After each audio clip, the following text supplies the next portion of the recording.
is KCAL News, Los Angeles. I will spend the coming weeks continuing to unite our party so that we are ready to win in November.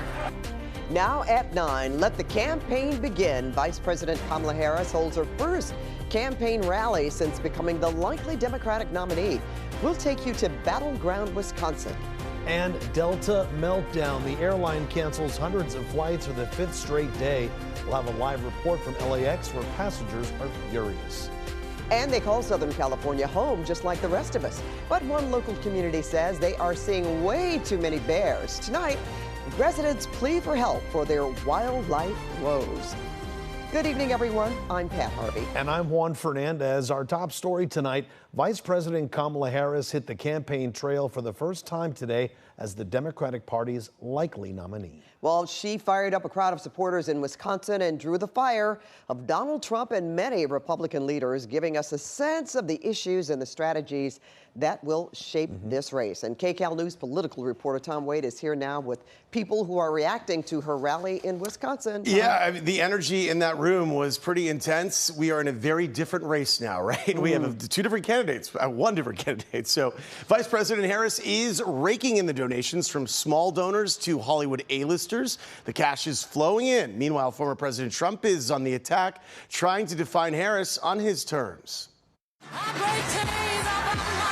Vice President Kamala Harris gets a rock star welcome in Wisconsin.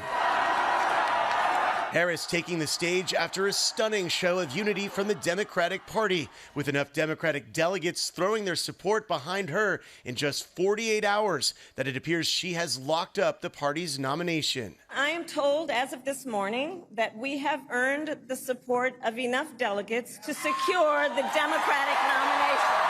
Vice President Harris, once a prosecutor in the Bay Area and California's Attorney General, went after Donald Trump's criminal record. I took on perpetrators of all kinds. Predators who abused women. So hear me when I say, I know Donald Trump's type. I will proudly put my record against his any day of the week. Harris's momentum is fueled by cash. Her campaign says she has raised more than $100 million since President Biden dropped out of the race. Once Biden withdrew, she was the obvious successor. The real surprise is the speed with which all this is unfolded. 48 hours, bam, she's the nominee. So that's an advantage for her. She will be able to hit the campaign trail. There is an immense amount of energy in the Democratic Party that's reflected in many ways in surveys and, most important for her, the fundraising.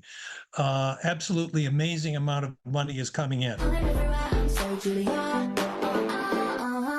Harris is also exploding on social media, with new posts popping up on all platforms. Her campaign is leaning in, even changing its profile picture to embrace this one, posted by pop star Charlie XCX. Kamala is brat, which has gone viral. Is it a compliment if Kamala is brat? Yes. 100%, it is a compliment. Wisconsin rallygoer Sarah Sprague says it's less about what brat means, more about how Harris can connect with younger voters who Biden struggled with. Former President Trump held his last rally on Saturday, but Tuesday from Mar-a-Lago, he held a conference call with reporters and unleashed a barrage of attacks on Harris. He called her radical, falsely claimed she wants open borders, and accused her of aggressively attacking President Biden's record on race and busing in a debate 5 years ago. There was nobody nastier than her. She played the race card at a level that you rarely see. And she really was very nasty to him, and then he picked her, so I don't get that exactly. Republicans are eager to define Harris on their terms. They're recalibrating. They have to redraw their entire strategy. They were planning on running against a very old incumbent.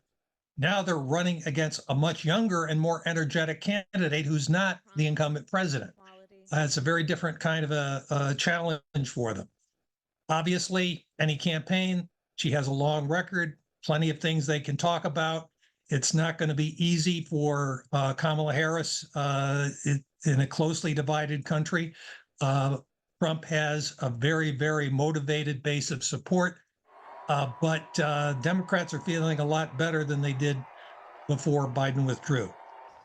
The AP is reporting Republican leaders are warning party members against, quote, using overtly racist and sexist attacks against Vice President Kamala Harris. Meanwhile, President Biden is set to address the nation tomorrow for the first time since announcing he is not running for re-election. Pat. All right. Thanks so much, Tom.